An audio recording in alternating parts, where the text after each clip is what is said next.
ಬಾಗಲಕೋಟೆ ಜಿಲ್ಲೆಯಲ್ಲಿ ಹಲವಾರು ಸೈಬರ್ ಕ್ರೈಮ್ಗಳು ಈಗಾಗಲೇ ವರದಿಯಾಗಿದೆ. 2024ರಲ್ಲೂ ಕೂಡ ಸುಮಾರು 45 ಪ್ರಕರಣಗಳು ವರದಿಯಾಗಿದೆ.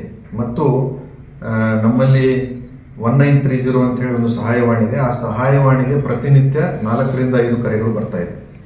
ಸೊ ಅದರ ಅರ್ಥ ಏನು ಅಂತಂದರೆ ಪ್ರತಿನಿತ್ಯ ನಮ್ಮ ಜಿಲ್ಲೆಯಲ್ಲಿ 4 ರಿಂದ 5 ಜನ ಈ ಸೈಬರ್ ಕ್ರೈಮ್ಗೆ ಒಳಗಾಗ್ತಾ ಇದ್ದಾರೆ, ಮೋಸಕ್ಕೆ ಒಳಗಾಗ್ತಾ ಇದ್ದಾರೆ.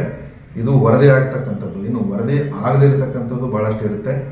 ಸೊ ಇದನ್ನು ಕಂಡಾಗ ಇದು ಬಹಳ ಗಂಭೀರವಾದಂಥ ಒಂದು ಪರಿಸ್ಥಿತಿ ಅಂತೇಳಿ ನಾನು ಇಲ್ಲಿ ಈ ಸಂದರ್ಭದಲ್ಲಿ ಹೇಳ್ತೀನಿ. 2024ರಲ್ಲಿ 4,56,00,000 ಸುಮಾರು ಹಣ ಅಷ್ಟು ಅವರು ಮೋಸಕ್ಕೆ ಒಳಗಾಗಿದ್ದಾರೆ. ಇದು ರಿಪೋರ್ಟ್ ಆಗಿದಂಥ ಒಂದು ವರದಿ, ಇದು ಸಂಗತಿ. ಮತ್ತು ಇದರಲ್ಲಿ ನಾವು 1,02,00,000 ಹಣವನ್ನು ಫ್ರೀಸ್ ಮಾಡಿ ಅವರಿಗೆ ಮರಳಿ ಕೊಡಿಸ್ಲಿಕ್ಕೆ ನಾವು ಪ್ರಯತ್ನ ಮಾಡ್ತಾ ಇದ್ದೀವಿ. ಸೊ ಇದು ಯಾವ ರೀತಿ ಮೋಡಸ್ ಇರುತ್ತೆ ಇದರಲ್ಲಿ ಅಂತಂದರೆ, ನಿಮಗೆ ಮೊಬೈಲ್ ಮೂಲಕ ಫೋನ್ ಕರೆಗಳು ಬರ್ಬೋದು, ವಾಟ್ಸಪ್ನಲ್ಲಿ ನಿಮಗೆ ಮೆಸೇಜ್ಗಳು ಬರ್ಬೋದು ಮತ್ತು ಲಿಂಕ್ಗಳು ಬರ್ಬೋದು, ಫೇಸ್ಬುಕ್ನಲ್ಲೂ ಕೂಡ ನಿಮಗೆ ಮೆಸೇಜ್ ಬರ್ಬೋದು ಅಥವಾ ಲಿಂಕ್ಗಳು ಬರ್ಬೋದು. ಈ ಥರ ಸೋಷಿಯಲ್ ಮೀಡಿಯಾ ಪ್ಲ್ಯಾಟ್ಫಾರ್ಮ್ ಯಾರ್ದು ಸ್ಮಾರ್ಟ್ಫೋನ್ ಇರ್ತದೆ ಆ ಸ್ಮಾರ್ಟ್ಫೋನಿಗೆ ಅವರು ಮೆಸೇಜ್ ಕಳಿಸೋದ್ರ ಮೂಲಕ, ಫೋನ್ ಕರೆ ಮಾಡೋದ್ರ ಮೂಲಕ, ಜೊತೆಗೆ ಲಿಂಕ್ಗಳನ್ನು ಕಳಿಸೋದ್ರ ಮೂಲಕ ತಮ್ಮನ್ನು ಸಂಪರ್ಕ ಮಾಡಿ ಆ ಮೋಸದ ಜಾಲದಲ್ಲಿ ಜನರನ್ನ ಅವರು ಒಳಪಡಿಸ್ತಾ ಇದ್ದಾರೆ. ಕೆಲವೊಂದು ಉದಾಹರಣೆ ಹೇಳಬೇಕು ಅಂತಂದರೆ, ಪಾರ್ಟ್ ಟೈಮ್ ಜಾಬ್ ಅಂತ ಹೇಳ್ತಾರೆ. ಪಾರ್ಟ್ ಟೈಮ್ ಜಾಬ್ ಅಂತಂದರೆ ಏನು, ನಿಮಗೊಂದು ಮೆಸೇಜ್ ಬರುತ್ತದೆ, ನೀವು ಇಂಥ ಪಾರ್ಟ್ ಟೈಮ್ ಜಾಬ್ ಮಾಡಿ, ಮನೆಯಲ್ಲೇ ಕುಳಿತುಕೊಂಡು ಪಾರ್ಟ್ ಟೈಮ್ ಜಾಬ್ ಮಾಡಿ, ಈ ಪಾರ್ಟ್ ಟೈಮ್ ಜಾಬ್ಗೆ ನಿಮಗೆ ಒಂದು ತಿಂಗಳಿಗೆ ಇಷ್ಟು ಸಂದಾಯ ನಿಮಗೆ ನಾವು ಮಾಡ್ತೀವಿ ಅಂತಕ್ಕಂಥದ್ದನ್ನು ಆಸೆ ಹುಟ್ಟಿಸ್ತಾರೆ. ಆ ಜನರು ಅದರ ಆಸೆಗೆ ಅವರು ಅದಕ್ಕೆ ಸ್ಪಂದಿಸ್ತಾರೆ. ಸ್ಪಂದನೆ ಮಾಡಿ ಮುಂದೆ ಹೋದಾಗ ಗೊತ್ತಾಗುತ್ತೆ ಅದು ಅವರು ಮೋಸಕ್ಕೆ ಒಳಗಾಗಿದ್ದಾರೆ ಅಂತ ಹೇಳಿ. ಹಾಗೆ ಹಲವಾರು ಪ್ರಕರಣಗಳು ಬಾಗಲಕೋಟೆ ಜಿಲ್ಲೆಯಾದ್ಯಂತ ಈಗ ವರದಿಯಾಗಿದೆ.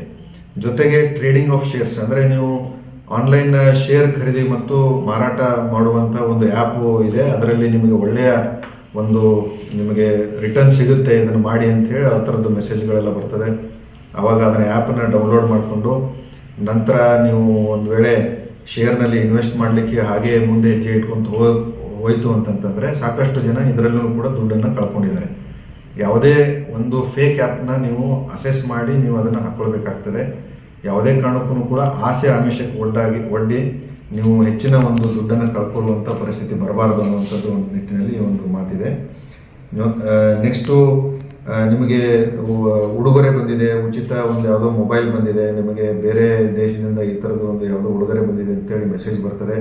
ಅದಕ್ಕೆ ರೆಸ್ಪಾಂಡ್ ಮಾಡಿ ಸಾಕಷ್ಟು ಜನ ಹಣವನ್ನು ಕಳೆದುಕೊಂಡಿದ್ದಾರೆ. ಇತ್ತೀಚೆಗೆ ಡಿಜಿಟಲ್ ಅರೆಸ್ಟ್ ಅಂತ ಹೇಳಿ ಬಂದಿದೆ. ಡಿಜಿಟಲ್ ಅರೆಸ್ಟ್ ಬಾಗಲಕೋಟ್ನಲ್ಲೂ ಕೂಡ ಪ್ರಕರಣಗಳು ದಾಖಲಾಗಿದೆ. ಇದು ಹೇಗೆ ಅಂತಂದರೆ, ಒಬ್ಬ ವ್ಯಕ್ತಿಗೆ ನಾನು ಯಾವುದೋ ಒಂದು ಏಜೆನ್ಸಿಯಿಂದ ಕರೆ ಮಾಡ್ತಾ ಇದ್ದೀನಿ, ಉದಾಹರಣೆಗೆ CBI ಆಗಿರ್ಬೋದು ಅಥವಾ CID ಆಗಿರ್ಬೋದು ಅಥವಾ ED ಆಗಿದೆ, ಇಂಥ UP ಪೊಲೀಸ್ ಇದ್ದೀವಿ, ಹಾಗೆ ಹೇಗೆ ಅಂತ ಹೇಳ್ಬಿಟ್ಟು ವ್ಯಕ್ತಿಗಳಿಗೆ ವಿಡಿಯೋ ಕಾಲ್ ಮಾಡ್ತಾರೆ. ವಿಡಿಯೋ ಕಾಲ್ ಮಾಡಿ ಅವ್ರಿಗೇನು ಹೇಳ್ತಾರೆ ಅಂತಂದರೆ, ನಿಮ್ಮ ಮೊಬೈಲ್ ಸಂಖ್ಯೆ ಅಥವಾ ನಿಮ್ಮ ಆಧಾರ್ ಸಂಖ್ಯೆ ಇಂತಿಂಥ ಕ್ರೈಮ್ನಲ್ಲಿ ಭಾಗಿಯಾಗಿದೆ, ಅದಕ್ಕೆ ನಿಮ್ಮನ್ನು ಎನ್ಕ್ವೈರಿ ಮಾಡಬೇಕಾಗಿದೆ, ನೀವು ಆನ್ಲೈನ್ ಎನ್ಕ್ವೈರಿ ಮಾಡಬೇಕಾಗಿದೆ, ನೀವು ವಿಡಿಯೋ ಕಾಲ್ನಲ್ಲಿ ನಮಗೆ ಉತ್ತರ ಕೊಡಿ ಅಂತೇಳಿ ಶುರು ಮಾಡ್ತಾರೆ. ಇದರಲ್ಲಿ ಭಯ ಹುಟ್ಟಿಸ್ತಾರೆ. ನೀವು ಒಂದು ವೇಳೆ ನಮಗೆ ಸರಿಯಾಗಿ ಎನ್ಕ್ವೈರಿಗೆ ಸ್ಪಂದನೆ ಮಾಡದೇ ಇದ್ದರೆ ನಿಮ್ಮನ್ನು ನಾವು ಅರೆಸ್ಟ್ ಮಾಡ್ತೀವಿ, ಅಲ್ಲೇ ಬಂದು ಅರೆಸ್ಟ್ ಮಾಡ್ತೀವಿ, ಅಥವಾ ನಿಮಗೆ ಕಾನೂನಿನಲ್ಲಿ ಮುಂದಿನ ಕ್ರಮ ವಹಿಸ್ತೀವಿ, ಹಾಗೆ ಅಂತೇಳಿ ವಿಡಿಯೋ ಕಾಲ್ ಮಾಡ್ತಾರೆ. ವಿಡಿಯೋ ಕಾಲ್ ಇದರಲ್ಲಿ ಸಾಕಷ್ಟು ಜನ ಹೆದರಿ ಬೇರೆ ಯಾರಿಗೂ ಹೇಳ್ದೇನೂ ಕೂಡ ಮನೆಯಲ್ಲಿ 1 ದಿನ 2 ದಿನವೂ ಕೂಡ ಡಿಜಿಟಲ್ ಅರೆಸ್ಟ್ಗೆ ಒಳಗಾಗಿ ಸಾಕಷ್ಟು ಹಣವನ್ನು ಅವರು ಜನರು ಕಳ್ಕೊಂಡಿದ್ದಾರೆ. ಈ ಒಂದು ನಿಟ್ಟಿನಲ್ಲಿ ಇದಕ್ಕೆ ನಾನು ಹೇಳಬೇಕೇನು ಅಂತಂದರೆ, ಯಾವುದೇ ಕಾರಣಕ್ಕೂ ಯಾವ ಸೆಕ್ಯೂರಿಟಿ ಏಜೆನ್ಸಿನೂ ಕೂಡ ನಿಮಗೆ ವಿಡಿಯೋ ಕಾಲ್ ಮಾಡಿ ಇಂಟ್ರಾಗೇಷನ್ ಮಾಡೋದಿಲ್ಲ. ಹಾಗೇನಾದರೂ ನೀವು ಯಾವುದಾದ್ರೂ ಒಂದು ಕ್ರೈಮ್ನಲ್ಲಿ ಭಾಗಿಯಾಗಿದ್ದರೆ ನೇರವಾಗಿ ನಿಮಗೆ ರೈಟಿಂಗ್ನಲ್ಲಿ ನೋಟಿಸ್ ಬರುತ್ತೆ. ಅದರಲ್ಲಿ ಎಲ್ಲ ಇನ್ಫಾರ್ಮೇಷನ್ ಅವರು ಕೊಟ್ಟಿರ್ತಾರೆ. ಯಾರು ನೋಟಿಸ್ ಇಶ್ಯೂ ಮಾಡಿದ್ದಾರೆ, ಯಾವ ಪೊಲೀಸ್ ಸ್ಟೇಷನಿಂದ ಬಂದಿದೆ, ಎಲ್ಲನೂ ಕೂಡ ವಿತ್ ಮೊಬೈಲ್ ನಂಬರ್ ಇರುತ್ತೆ. ನೀವು ಅದನ್ನು ಕನ್ಫರ್ಮ್ ಮಾಡ್ಕೊಳ್ಬೋದು. ಯಾವುದೇ ಕಾರಣಕ್ಕೂ ಆನ್ಲೈನ್ನಲ್ಲಿ ವಿಡಿಯೋ ಕಾಲ್ ಮೂಲಕ ನೀವು ಇಂಟ್ರಾಗೇಷನ್ಗೆ ಒಳಗಾಗುವಂಥ ಅವಶ್ಯಕತೆ ಇಲ್ಲ, ಭಯ ಪಡಬೇಕಾದಂಥ ಅವಶ್ಯಕತೆ ಇಲ್ಲ. ಇದಕ್ಕೆ ನೀವು ರೆಸ್ಪಾಂಡ್ ಮಾಡಿ ನೀವು ದುಡ್ಡನ್ನು ಕಳ್ಕೊಳ್ಳುವಂಥ ಅವಶ್ಯಕತೆ ಇಲ್ಲ.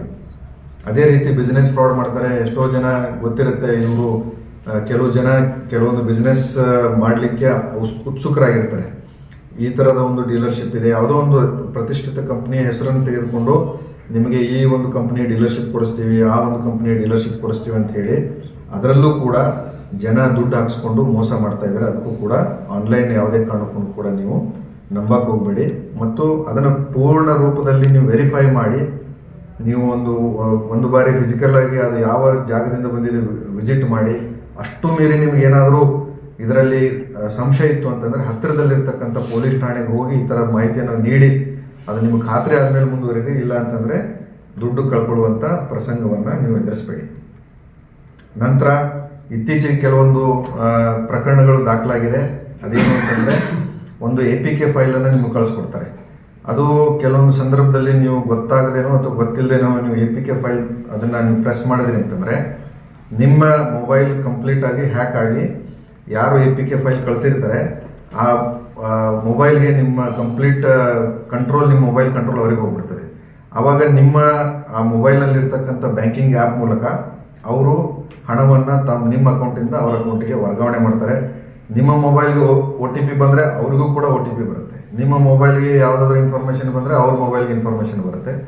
ಸೊ ಅದು APK ಫೈಲು, ಅದರಲ್ಲೂ ವಿಶೇಷವಾಗಿ ಮಕ್ಕಳ ಕೈಯಲ್ಲಿ ಕೊಟ್ಟಾಗ ಈ ಥರದ್ದು ಸಂದರ್ಭಗಳು ಒದಗಿ ಬರ್ತದೆ. ಅದನ್ನು ಕೂಡ ನೀವು ಅವಾಯ್ಡ್ ಮಾಡಬೇಕು. ಯಾವುದೇ ಕಾರಣಕ್ಕೂ ಅನ್ನೋನ್ ಸೋರ್ಸಿಂದ, ನಿಮಗೆ ಗೊತ್ತಿಲ್ಲದೆ ಇರತಕ್ಕಂಥ ಒಂದು ಸೋರ್ಸಿಂದ APK ಫೈಲನ್ನು ನೀವು ಕ್ಲಿಕ್ ಮಾಡಿ ಅದನ್ನು ಇನ್ಸ್ಟಾಲ್ ಮಾಡೋಕ್ಕೆ ಹೋಗಬೇಡಿ.